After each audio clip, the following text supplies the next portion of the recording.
সালামু আলাইকুম। সবাই আশা করছি ভালো আছেন। দেখতে পাচ্ছেন মারফা বা শশা বলি, যেটা আমরা সালাদ হিসাবে খাই।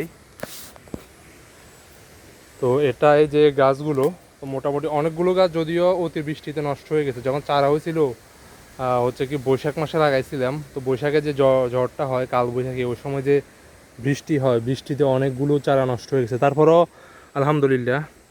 তো আজকে যে এগুলো কালেক্ট করবো এটা একদম ধারণায় ছিল না। আমি ভাবছি আগামীকালকে কিছু কাজ করব। এদিকে যে জংলাগুলো দেখতে পাচ্ছেন এখানে সাপে বাসা করছে, এগুলো পরিষ্কার করবো, ওই সময় এগুলো হারভেস্ট করব। কিন্তু আজকে হঠাৎ করে দেখি দুই তিনটা শশা একবার পেকে গেছে, মানে এগুলো খাওয়ার মতো না, এগুলো পেকে গেছে। এগুলো থেকে হয়তো আমরা বীজ সংগ্রহ করতে পারি এরকম আর কি।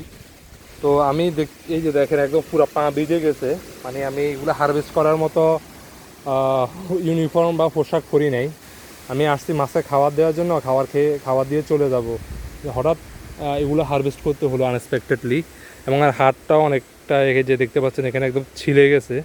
কারণ এখানে দড়ি বা এই যে ইয়েটা দেখতে পাচ্ছেন, ঝাঁক বা মাছাটা দেখতে পাচ্ছেন এখানে, এই জালের নেটটা উঠাতে গিয়ে সুতাগুলো তো অনেক ধার, যার কারণে এগুলো উঠাতে গিয়ে হাত কিছুটা কেটে গেছে।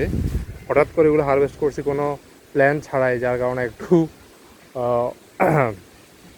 পরার প্যান্টটাও ভিজাতে হলো, আর হাতটাও একটু আহত হলো।